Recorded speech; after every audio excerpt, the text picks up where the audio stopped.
Assalamualaikum warahmatullahi wabarakatuh. Selamat pagi ayah dan juga bunda. Perkenalkan, nama saya Afitratul Muziza, mahasiswa Prodi PG PAUD Universitas Jember.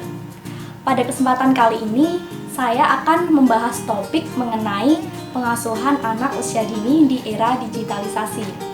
Tentunya ayah dan juga bunda pernah mendengar bahwasanya menurut penelitian, anak kita yang lahir pada tahun 1995 hingga sekarang merupakan anak yang digital native.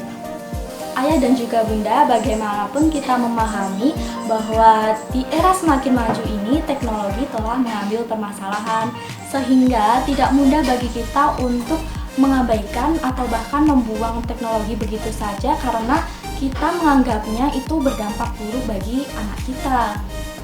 Membahas mengenai teknologi tentunya tidak terlepas dengan yang namanya gadget. Pasti ayah dan juga bunda di rumah sudah memiliki semua yang namanya gadget. Dan tentunya anak ayah dan juga bunda pasti pernah menyentuhnya atau bahkan mengoperasikannya atau bahkan sudah memilikinya sendiri. Pasti di rumah sudah ada kan.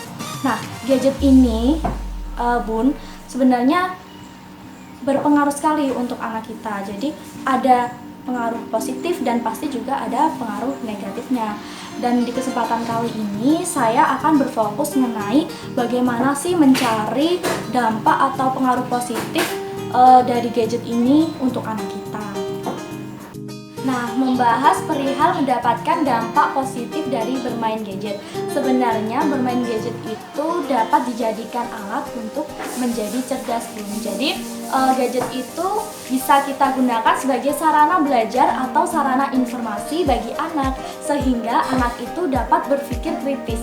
Dalam makna aspek kognitif anak itu distimulasi atau dirangsang, dan juga dapat memunculkan ide kreatif bagi anak.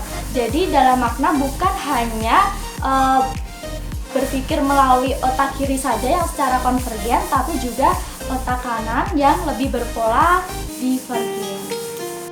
Perlu kita ketahui bun bahwasanya anak yang berusia 1 hingga 5 tahun itu perkembangannya sangat-sangat sensitif. Sehingga pada usia ini perkembangan kecerdasan anak seperti kecerdasan intelektual, spiritual, dan juga emosional itu mengalami perkembangan yang sangat luar biasa, sehingga itu dapat mempengaruhi dan juga menentukan perkembangan anak untuk selanjutnya. Nah, ketika pada fase ini, anak akan menyerap informasi lebih cepat dan mereka akan lebih pintar dan juga lebih cerdas dari apa yang kita pikirkan, sehingga akan menjadi dasar terbentuknya kemampuan kognitif anak untuk selanjutnya. Dengan demikian, pemanfaatan gadget secara baik itu sangat diperlukan.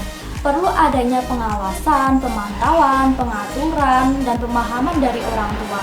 Karena kenapa? Karena bermain gadget itu sangat mempengaruhi perkembangan dari anak kita. Nah, selanjutnya pengaruh positif yang dapat kita ambil dari bermain gadget, yaitu bermain gadget dapat kita jadikan untuk sarana belajar eksperimen. Biasanya itu kita dapat menontonnya melalui YouTube. Nah, bagi orang tua kita harus selektif sekali dalam memberikan batasan konten atau isi dan juga batasan waktu kepada anak. Nah, misalnya yang bisa ditonton anak itu science show. Dengan itu anak akan mencoba atau mengajak kita bahkan ya, ayo ma kita buat ini seperti itu misalnya lah.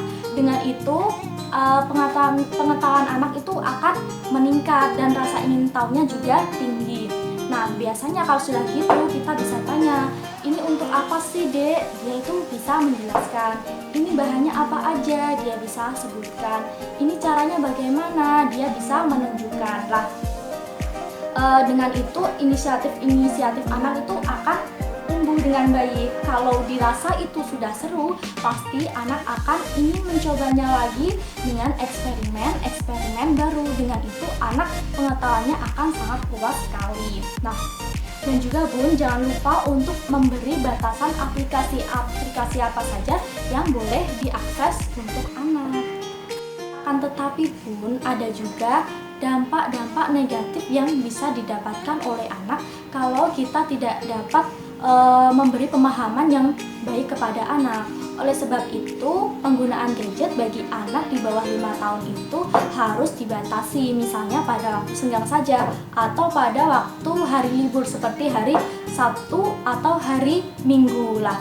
Di lewat waktu itu, anak harus tetap berinteraksi dengan orang lain, tetap belajar, dan juga harus bermain dengan teman sebayanya.